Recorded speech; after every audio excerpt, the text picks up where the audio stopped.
April 1945, a dirt road in northern Germany. A young woman in a gray Luftwaffe auxiliary uniform sits in the back of an American transport truck. Her hands are not bound. No one shouts at her. The engine hums. The spring air smells of wet earth and diesel. Her name is Hildegard. She was a signals operator. 3 days ago, her unit surrendered near Bremen. She expected execution. Or worse. The truck stops at a wire fence. A gate swings open. She steps down onto gravel. An American officer, clipboard in hand, speaks in broken German. "You will be processed. You will be assigned to a barracks. You may walk to the mess hall when the bell rings." She stares at him. "Walk?" she asks. "Yes, walk." She looks at the fence, the guards, the open paths between buildings, no chains, no dogs, no screaming. She does not understand. The women who became prisoners of war in Allied hands were not soldiers in the traditional sense. They were auxiliaries, support personnel, and volunteers who had been drawn into the machinery of the Third Reich's total war effort. By 1943, as German manpower dwindled on the eastern and western fronts, the Nazi regime had mobilized hundreds of thousands of women into roles that freed men for combat. They served as radio operators, telephone switchboard workers, anti-aircraft gun assistants, nurses, clerks, and even guards in concentration camps. These women were known by various titles depending on their branch of service. The Luftwaffe employed Luftwaffenhelferinnen, Air Force auxiliaries who operated radar stations, manned communication posts, and assisted in air defense operations. The Wehrmacht had its own female auxiliaries, the Nachrichtenhelferinnen, who worked in signals and communications. The SS recruited women as guards and administrative staff for camps across occupied Europe. By 1944, an estimated 450,000 German women were serving in some form of military or paramilitary capacity. They were not officially classified as combatants under the Geneva Convention. The Nazi government had deliberately avoided giving them full military status, fearing it would undermine traditional gender roles and provoke domestic unrest. Yet they wore uniforms, they took orders, they lived on military bases. And when the Reich collapsed in the spring of 1945, they found themselves in the path of advancing Allied armies. The surrender of Germany did not happen all at once. It came in waves, chaotic, desperate, and uneven. In the West, German forces began capitulating to American and British troops in March and April 1945. In the East, the Red Army swept through Prussia and Pomerania, capturing entire divisions. Female auxiliaries were caught in this maelstrom. Some fled westward, hoping to surrender to the Western Allies rather than the Soviets. Others were captured at their posts, radio stations, airfields, hospitals, still performing their duties as the front lines collapsed around them. The Allies were unprepared for the sheer number of female prisoners. Military planners had anticipated capturing male soldiers, not thousands of women in uniform. There were logistical questions. Where would they be housed? Who would guard them? What rights did they have under international law? The Geneva Convention of 1929 outlined protections for prisoners of war, but it had been written with male combatants in mind. The legal status of these women was ambiguous. American and British forces established temporary holding camps in Germany, France, and the Low Countries. Women were separated from male prisoners and processed separately. Initial interrogations sought to determine their roles. Had they been involved in combat? Had they served in SS facilities? Were they complicit in war crimes? The answers varied widely. Some had been clerks in supply depots. Others had worked in Gestapo offices or concentration camp administration blocks. Despite the uncertainty, Allied commanders issued clear directives. Female prisoners were to be treated in accordance with the Geneva Convention. They were to be provided with adequate food, shelter, and medical care. They were not to be subjected to physical abuse or sexual violence. Guards were instructed to maintain discipline and professionalism. These orders came from the highest levels of command, reflecting a broader Allied commitment to upholding international law, even when dealing with the enemy. This commitment stood in stark contrast to the treatment Allied prisoners had received in German hands. British and American POWs held in stalags and oflags had endured harsh conditions, forced labor, and in some cases, execution. Soviet prisoners had fared even worse. Of the 5.7 million Red Army soldiers captured by Germany, an estimated 3.3 million died in captivity from starvation, disease, and deliberate extermination. The Nazi regime had shown little regard for the Geneva Convention, viewing it as a Western formality that did not apply to the existential struggle on the Eastern Front. Yet the Allies chose a different path. It was not purely altruistic. There were strategic reasons: maintaining moral high ground, ensuring reciprocal treatment of Allied POWs still in German hands, and demonstrating to the world, and to history, that the democracies fought by different rules. But it was also a reflection of deeply held values about human dignity, the rule of law, and the limits of vengeance. The camps that housed German female prisoners of war were scattered across the Allied zones of occupation. In Britain, facilities were established in rural areas far from major cities, places like Llanmartin in Wales and Comrie in Scotland. In France, camps were set up near Cherbourg and in the Loire Valley. In Germany itself, the Americans and British repurposed former Wehrmacht barracks and Luftwaffe air bases, transforming them into detention centers for the flood of surrendering personnel. These were not the concentration camps the Allies had liberated weeks earlier. There were no gas chambers, no crematoria, no skeletal figures behind barbed wire. The POW camps were functional, orderly, and designed to comply with international standards. Barracks were equipped with beds, blankets, and stoves. Latrines were maintained. Medical staff were assigned to each facility. Rations, though modest, met minimum caloric requirements, often better than what German civilians were receiving in the bombed-out cities. The women arrived in waves throughout the spring and summer of 1945. Some came directly from the front lines, still wearing their uniforms, faces streaked with dirt and exhaustion. Others had been rounded up in occupied territories, Norway, Denmark, the Netherlands, where they had been stationed as part of the German occupation apparatus. A few had been captured as far west as France, retreating with Wehrmacht units after the Normandy invasion. Their expectations were shaped by years of Nazi propaganda. Since 1939, the German public had been fed a steady diet of stories about Allied brutality.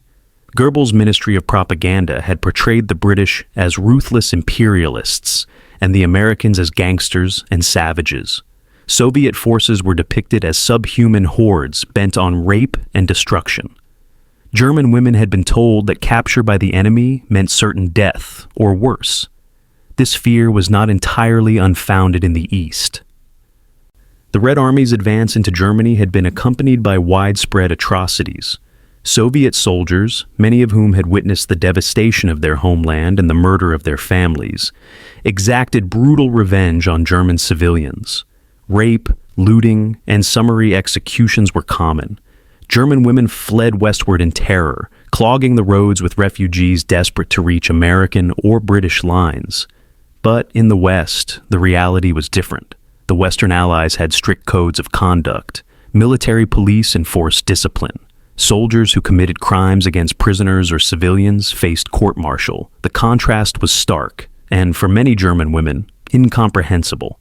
When they arrived at the camps, they were processed with bureaucratic efficiency.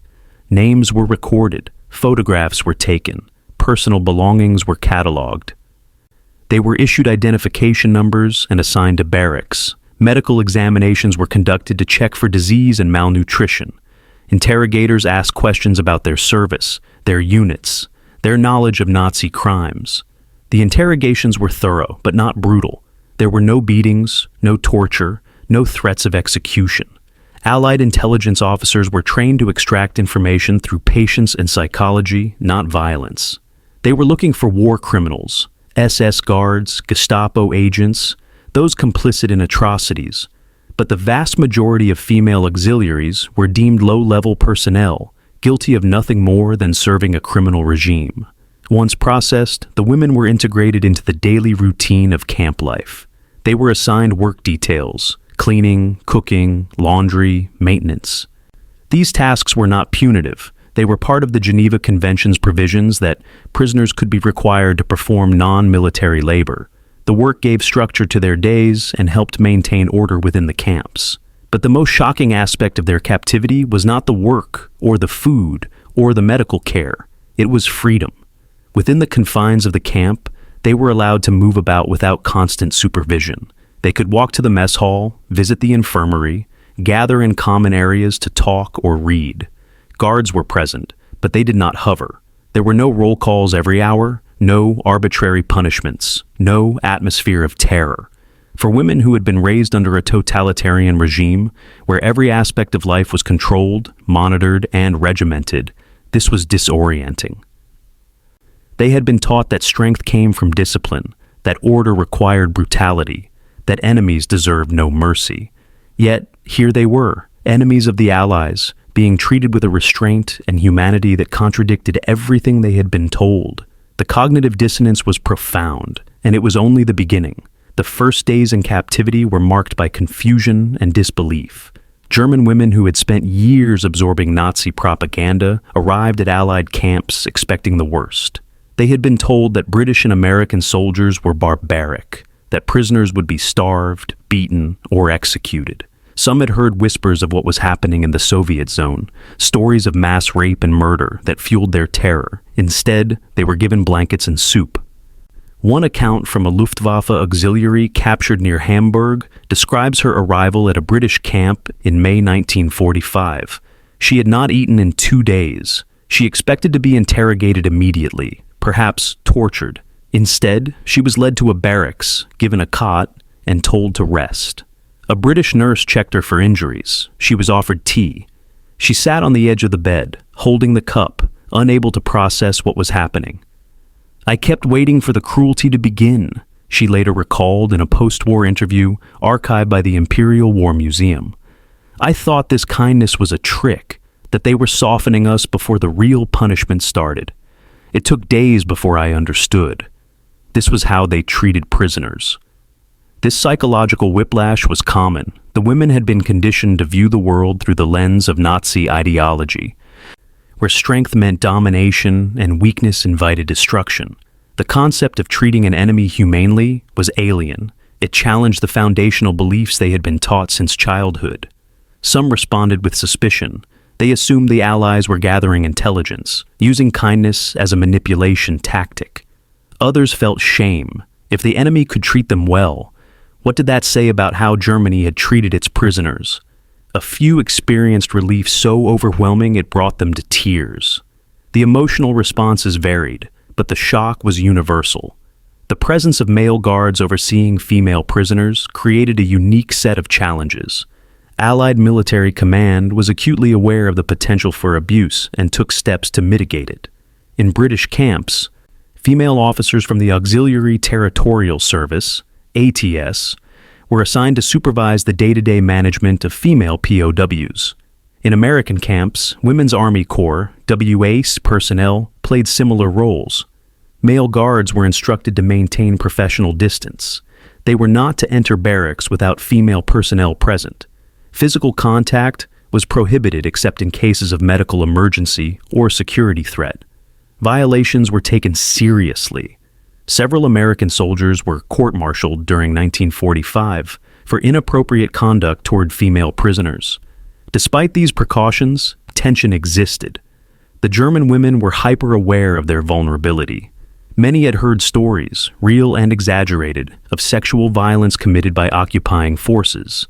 They moved through the camps with caution, avoiding eye contact, traveling in groups. The guards, for their part, were often young men far from home, navigating the strange reality of guarding women who had, until recently, been part of the enemy war machine. Yet, over time, a cautious normalcy emerged. Guards and prisoners developed routines. There were exchanges, brief conversations, small acts of courtesy. A guard might hold a door open. A prisoner might nod in thanks. These interactions were minor, but they chipped away at the dehumanization that war had built.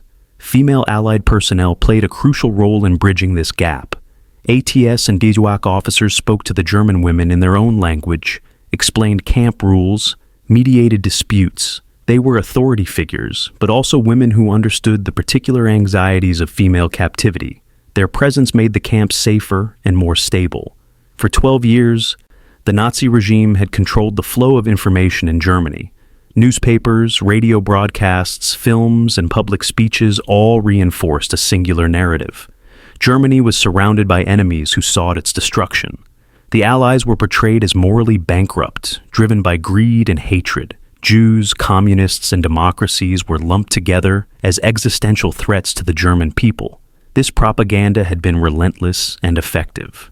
By 1945, even Germans who privately doubted the regime's competence still believed much of what they had been told about the enemy. The women who entered Allied captivity carried these beliefs with them. The dissonance began immediately.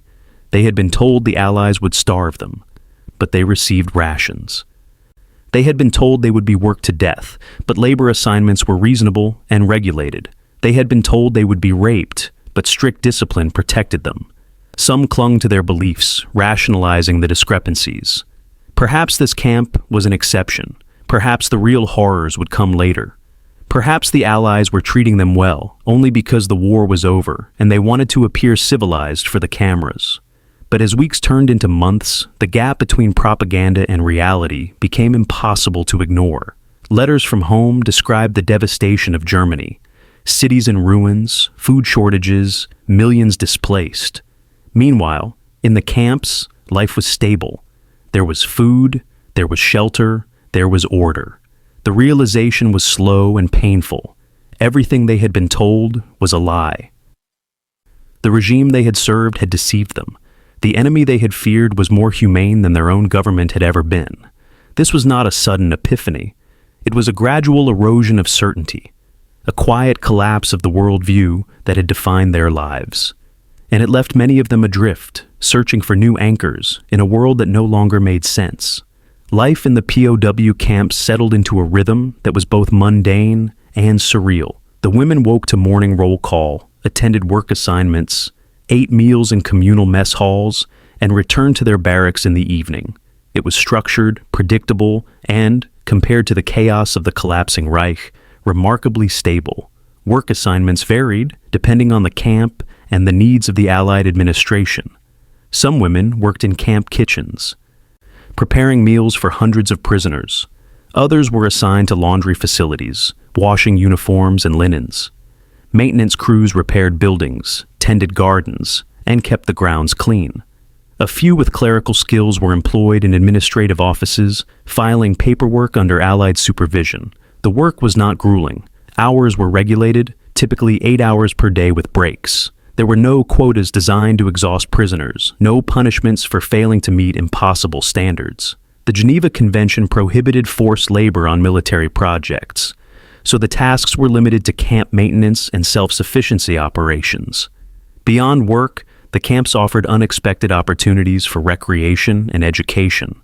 British and American authorities believed that idle prisoners were more likely to cause trouble, so they encouraged organized activities. In some camps, German women formed choirs and performed concerts. Others organized theater productions, sewing costumes from scrap fabric and rehearsing in barracks after hours.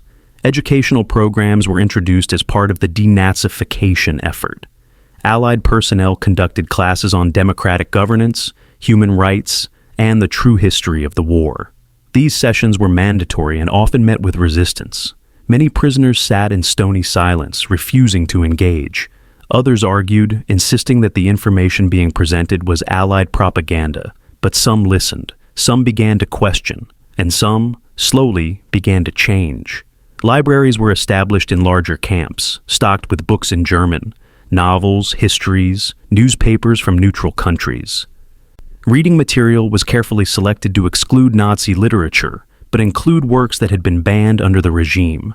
For women who had grown up in a society where information was controlled and censored, access to uncensored books was a revelation. Religious services were permitted. Chaplains, both Allied and German clergy, held Sunday masses and prayer meetings. For many prisoners, faith became a source of comfort in a time of profound uncertainty. The camps allowed them to practice their religion freely, something that had become increasingly difficult under a regime that viewed Christianity with suspicion and sought to replace it with Nazi ideology. The decision to treat German POWs humanely was not accidental. It was the result of deliberate policy shaped by legal, strategic, and moral considerations.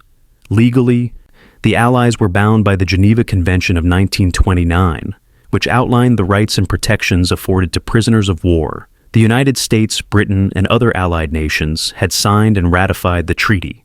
Adhering to it was a matter of international law and national honor. Violating it would undermine the moral authority the Allies claimed in their fight against fascism. Strategically, humane treatment served practical purposes. During the war, the Allies had hoped that by treating German POWs well, the Nazi regime might reciprocate and improve conditions for Allied prisoners in German hands. This hope was only partially realized. The Nazis treated Western POWs better than Soviet prisoners, but still violated the convention in numerous ways. Nonetheless, the principle of reciprocity remained a factor in Allied policy. There was also a propaganda dimension. The Allies wanted to demonstrate to the German people and to the world that democracy and rule of law produced better outcomes than totalitarianism. Treating prisoners humanely was a way of proving that the Allied cause was just, not merely victorious. Newsreels and photographs of well-fed, orderly POW camps were distributed internationally, contrasting sharply with images of liberated concentration camps.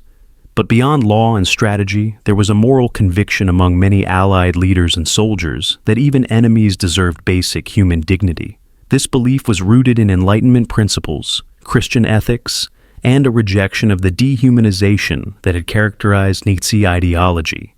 Eisenhower, Churchill, and other Allied commanders understood that how they treated the defeated would shape the post-war world. Not everyone agreed. There were voices within the Allied ranks who argued for harsher treatment. Some soldiers who had witnessed the horrors of Buchenwald and Dachau struggled to show mercy to Germans, even non-combatant women. There were incidents of abuse, moments when anger and grief overrode discipline. But these were exceptions, not policy. The moral calculus was complex. The Allies were not saints. They had committed their own atrocities, from the firebombing of Dresden to the internment of Japanese Americans. But in the treatment of POWs, they largely upheld the standards they had pledged to follow. It was an imperfect adherence, but it was real. Reconciling years of indoctrination with the reality of humane captivity was a deeply personal and often painful process. For some German women, the cognitive dissonance was too great. They retreated into denial, insisting that the Allies were simply better at propaganda than the Reich had been. They clung to their loyalty to Hitler, even as evidence of his regime's crimes mounted. Others experienced a slow, reluctant awakening. They began to notice inconsistencies. If the Allies were truly barbaric, why were they being fed? If democracy was weak and decadent, why had it defeated the supposedly superior German military? If the Jews were the enemy, why had the Allies liberated the camps and wept at what they found? These questions had no easy answers. Accepting the truth meant accepting that they had been complicit, however indirectly, in a monstrous system. It meant acknowledging that their sacrifices, years of service, the loss of loved ones, the destruction of their country, had been in service of a lie. Some women found solace in the idea that they had been deceived, that they were victims of propaganda rather than perpetrators of evil. Others wrestled with guilt, wondering what they could have done differently. A few embraced the opportunity for transformation, engaging with denazification programs, and seeking to rebuild their understanding of the world. The process was not uniform. Each woman's journey was shaped by her background, her experiences, and her capacity for self-reflection. But the camps became, in an unexpected way, spaces of reckoning, places where the lies of the past confronted the truths of the present. The turning point came not in a single moment, but in a series of revelations that unfolded across the spring and summer of 1945. For the German women held in Allied custody, the collapse of their understanding began with freedom of movement, but it deepened into something far more profound when they were confronted with the truth of what their nation had done. In late April and early May 1945, as Allied forces liberated concentration camps across Germany and Poland, the evidence of Nazi atrocities became undeniable. Photographs of Bergen-Belsen, Buchenwald, and Dachau circulated through military channels and were published in newspapers worldwide. Skeletal survivors stared into cameras. Piles of corpses lay in open pits. Gas chambers and crematoria stood as monuments to industrialized murder. Allied commanders made a deliberate decision. The German people, including prisoners of war, would be forced to confront what had been done in their name. In some towns near liberated camps, German civilians were marched through the facilities and made to witness the evidence firsthand. In POW camps, the approach was different but no less direct. Screenings were organized. Projectors were set up in mess halls and recreation areas. The women were assembled and told they would watch a film. Many assumed it would be propaganda, more Allied lies designed to humiliate them. They sat in rows, arms crossed, faces set in defiant skepticism. The lights dimmed. The projector whirred to life. What they saw shattered them. The footage was raw and unedited. British and American cameramen had documented the liberation of the camps with clinical precision. The films showed emaciated prisoners barely able to stand. They showed mass graves being excavated by bulldozers. They showed the gas chambers at Majdanek, the ovens at Auschwitz, the medical experimentation blocks at Ravensbrück. The women sat in silence. Some covered their mouths. Others turned away, unable to watch. A few wept openly. Many simply stared, faces blank with shock. When the lights came back on, no one spoke. Allied officers stood at the front of the room, watching the prisoners' reactions. There were no lectures, no accusations, not yet. The images were left to speak for themselves. In the days that followed, the screenings were repeated. Additional materials were distributed. Photographs, written testimonies from survivors, reports compiled by Allied investigators. The evidence was overwhelming and irrefutable. This was not propaganda. This was documentation. The reactions among the prisoners varied widely. Some refused to believe it. They insisted the footage had been fabricated, that the bodies were German civilians killed in Allied bombing raids, that the survivors were actors. These women clung to their denial with desperate intensity, because to accept the truth was to accept their own complicity. Others were devastated. They had known, on some level, that terrible things were happening. Whispers had circulated even within Germany about camps in the East, about transports of Jews disappearing, about policies of extermination. But knowing in the abstract and seeing the evidence in visceral detail were two different things. The scale of the horror was beyond what they had imagined. One woman, a former signals operator who had served near Berlin, later described her reaction in an interview conducted by American military historians in 1946. "I thought I would be sick," she said. "I had believed we were fighting for Germany's survival. I had believed the Führer was protecting us. But this was not protection. This was murder. And I had helped. I had sent messages. I had followed orders. I had been part of the machine that made this possible." The guilt was crushing. Even those who had never set foot in a concentration camp, who had never directly participated in atrocities, felt the weight of collective responsibility. They had worn the uniform. They had served the regime. They had believed the lies. But alongside the guilt came anger. Anger at having been deceived, at having wasted years of their lives in service of a criminal enterprise, at having lost friends and family for a cause that was not just defeated, but morally bankrupt. This anger had no clear target. Hitler was dead. The regime had collapsed. There was no one left to hold accountable except themselves. The denazification officers seized on this moment of vulnerability. They conducted group discussions, asking the women to reflect on what they had seen. They distributed pamphlets outlining the principles of democracy, human rights, and the rule of law. They explained that Germany would need to rebuild, not just its cities, but its moral foundation. Some prisoners engaged. They asked questions, challenged their own assumptions, began the difficult work of rethinking everything they had been taught. Others withdrew into sullen silence, refusing to participate. A few became openly hostile, accusing the Allies of hypocrisy. What about the bombing of Dresden? What about the treatment of colonial subjects in the British Empire? These deflections were anticipated. Allied personnel had been trained to address them, to acknowledge that no nation was without sin, but to insist that there was a difference between the fog of war and systematic genocide. The conversations were difficult, often circular and rarely conclusive, but they planted seeds, and for some women, those seeds would eventually grow into a new understanding of the world. The transformation was not immediate, nor was it universal. But in the weeks following the screenings and denazification sessions, a shift began to occur within the camps. The women who had arrived as loyal servants of the Reich, or at least as people who had accepted the regime as the natural order of things, began to fracture into distinct groups. There were the hardliners, women who refused to renounce their beliefs. They gathered in corners of barracks, speaking in low voices about the stab in the back, about betrayal by weak generals, about how Germany had been on the verge of victory before being overwhelmed by sheer numbers. They dismissed the concentration camp footage as fabrications or exaggerations. Some even argued that if such camps had existed, they were justified responses to Jewish treachery or communist subversion. These women remained defiant, their worldview intact despite all evidence to the contrary. Then there were the uncertain, the largest group. These women had been shaken by what they had seen, but were not yet ready to fully abandon the beliefs they had held for years. They existed in a state of cognitive limbo, oscillating between denial and acceptance.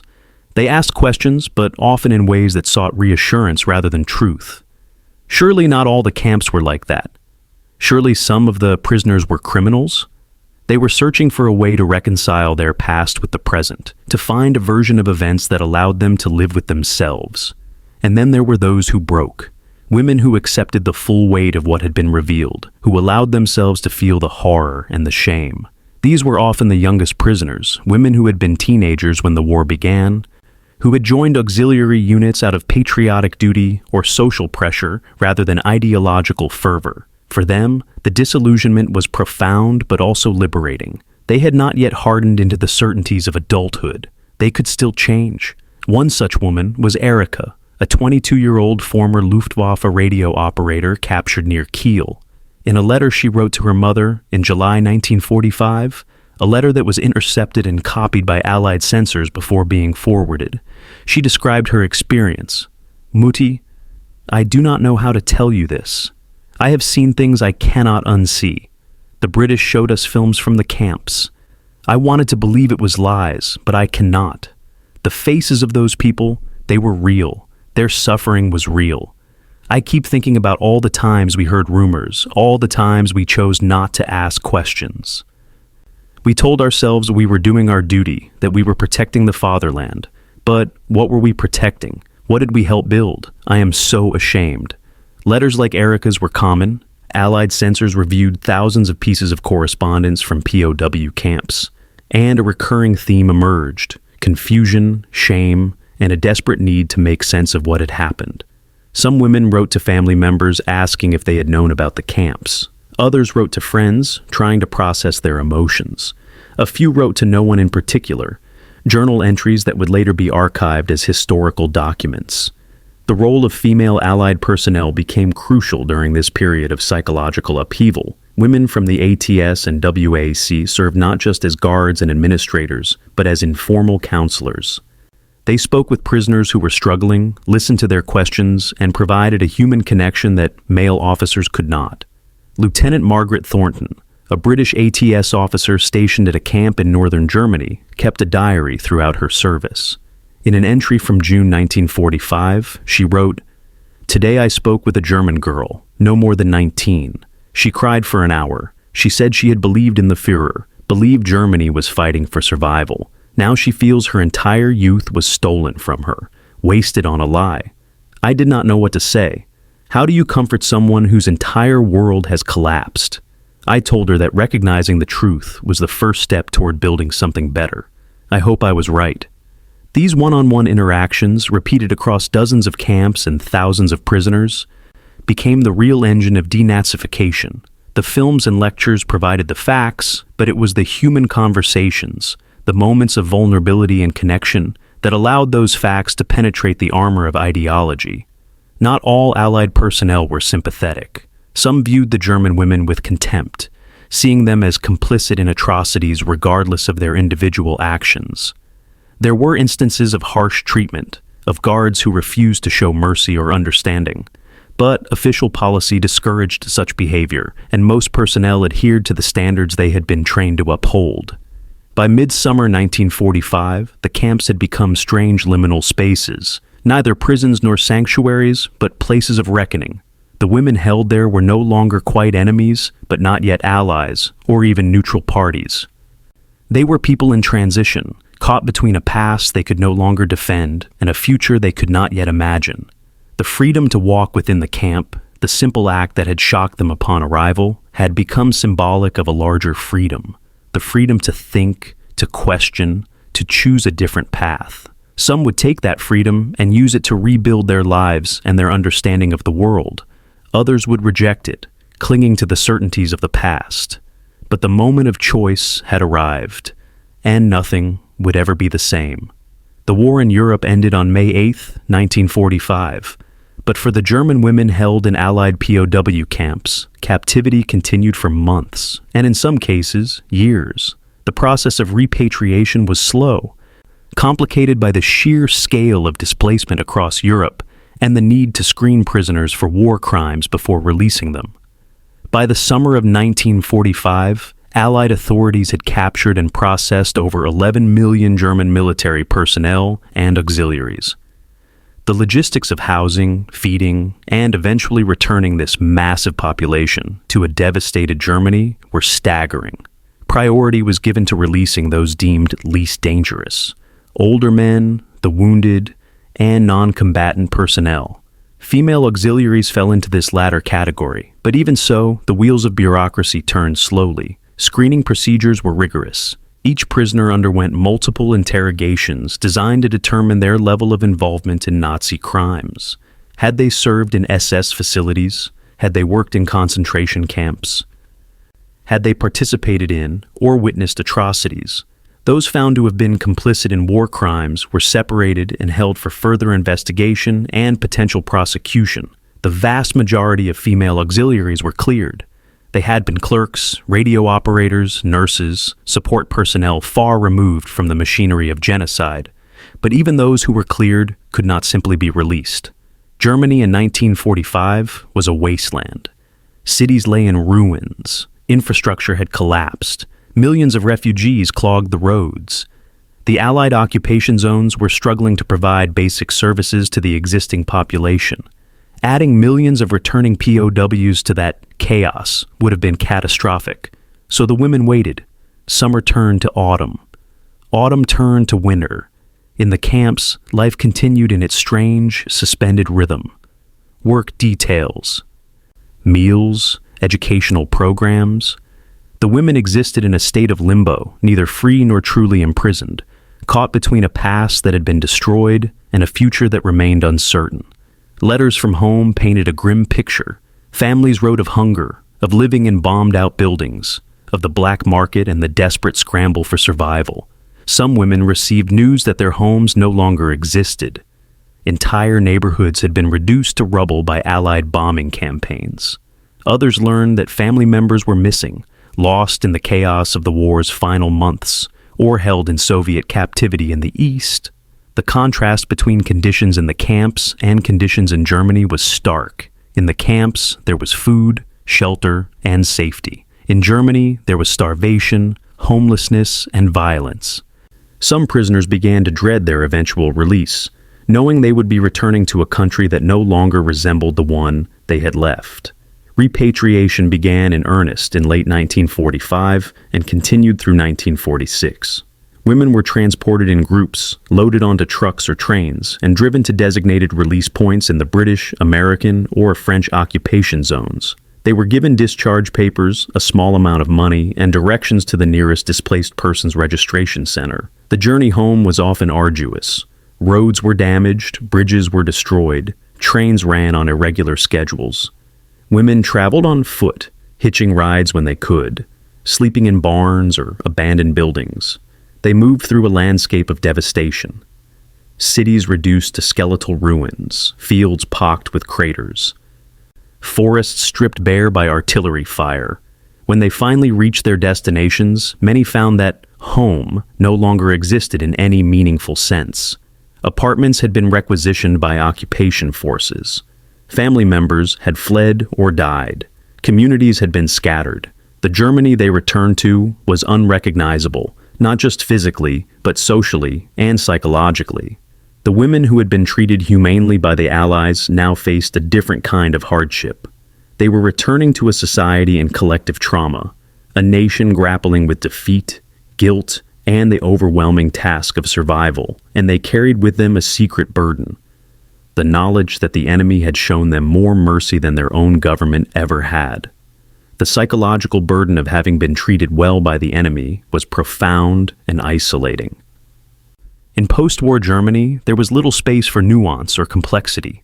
The dominant narratives were either total denial, insisting that the atrocities had been exaggerated or fabricated, or collective victimhood, focusing on German suffering under Allied bombing and Soviet occupation, while avoiding questions of German responsibility. Women who returned from Allied captivity found themselves caught between these narratives. If they spoke honestly about their experiences, about humane treatment, the adequate food, the freedom of movement, they risked being seen as traitors or collaborators. If they acknowledged what they had learned about the concentration camps, they faced hostility from neighbors who were not ready to confront that truth. So, most chose silence. They returned to their families, found work where they could, and tried to rebuild their lives without dwelling on the past. The years they had spent in uniform became something they rarely discussed. The camps where they had been held became memories they kept to themselves. This silence was not unique to female POWs. It was a feature of post-war German society as a whole. The immediate priority was survival, finding food, shelter, and employment in a shattered economy. There was no time or energy for collective reckoning. The process of denazification, which the Allies had hoped would transform German society, was implemented unevenly and eventually abandoned as Cold War tensions made West Germany a necessary ally against the Soviet Union. By the late 1940s, many former Nazis had been quietly reintegrated into positions of authority. As civil servants, judges, teachers, and business leaders who had served the Reich were deemed too valuable to exclude from the reconstruction effort. The focus shifted from accountability to stability, from justice to pragmatism. For the women who had been POWs, this created a strange cognitive dissonance. They had been forced to confront the crimes of the Nazi regime while in Allied custody. They had seen the evidence, wrestled with the guilt, and in many cases begun the process of ideological transformation. But when they returned home, they found a society that was not ready for that conversation. Some adapted by compartmentalizing. They accepted the truth of what had happened, but did not speak of it publicly. They raised families, pursued careers, and participated in the economic miracle of the 1950s and 60s that transformed West Germany into a prosperous democracy. Their wartime service became a footnote in their personal histories, mentioned rarely if at all. Others struggled. The trauma of captivity, not from mistreatment, but from the psychological upheaval of having their worldview shattered, left lasting scars. Some suffered from what would later be recognized as post-traumatic stress disorder. They experienced nightmares, anxiety, and depression. But mental health services were limited, and the stigma around psychological suffering was strong. Many suffered in silence. A few became advocates for reconciliation and historical honesty. Decades later, in the 1980s and 90s, as Germany began a more thorough reckoning with its Nazi past, some former POWs gave interviews to historians and journalists.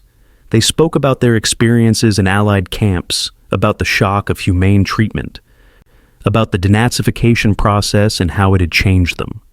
These testimonies became valuable historical sources, preserved in archives like the Imperial War Museum in London and the United States Holocaust Memorial Museum in Washington. They provided insight into the lived experience of ordinary Germans who had served the regime, been captured, and confronted the truth of what their nation had done. The contrast with those who had been held in Soviet captivity was stark. German POWs in the USSR faced brutal conditions, forced labor, starvation, and mass death. Of the approximately 3 million German soldiers captured by the Soviets, an estimated 1 million died in captivity. Those who survived often did not return home until the mid-1950s, and they came back broken, traumatized, and bitter. The women who had surrendered to the Western Allies had been spared that fate. They had been given a chance to survive, to reflect, and to change. Whether they took that chance varied from person to person, but the opportunity had been there, a small mercy in the midst of history's greatest catastrophe. The story of German women prisoners of war in Allied custody is not a story of heroes or villains. It is a story of human beings caught in the machinery of history, forced to confront uncomfortable truths about themselves and the world they had believed in. The shock they experienced, the disbelief that they could walk freely within the camps, that they would be fed and sheltered and treated with basic dignity, reveals something fundamental about the nature of totalitarianism. They had been raised in a system that taught them strength came from cruelty, that mercy was weakness, that enemies deserved only destruction. The Nazi regime had built its entire ideology on dehumanization, on the idea that some lives had value and others did not. The Allies, imperfect as they were, chose a different path. They adhered to international law not because it was easy or emotionally satisfying, but because they believed that civilization required restraint even in the face of barbarism. They treated their enemies humanely not to absolve them of guilt, but to demonstrate that there was an alternative to the cycle of vengeance and brutality. For the women who experienced this treatment, the impact was profound. Some rejected it, clinging to the ideologies that had defined their youth. Others were transformed by it, forced to reckon with the gap between what they had been told and what they had experienced. And many fell somewhere in between, changed but not entirely, carrying the weight of that experience for the rest of their lives. History remembers the great battles, the strategic decisions, the leaders and generals. But it is in these smaller, quieter moments, a prisoner given a blanket, a guard holding a door, a conversation between enemies who discover their shared humanity, that the true character of nations is revealed. The German women who walked freely through Allied POW camps were given something rare in wartime, a choice. They could hold on to the lies they had been taught, or they could accept a harder, more painful truth. Not all of them made the same choice. But the fact that the choice existed at all, that even in the aftermath of the most destructive war in human history, there was still room for mercy, for law, for the possibility of redemption, is perhaps the most important lesson of all. The war ended, the camps closed, the women went home, but the memory of that freedom, unexpected and undeserved, remained.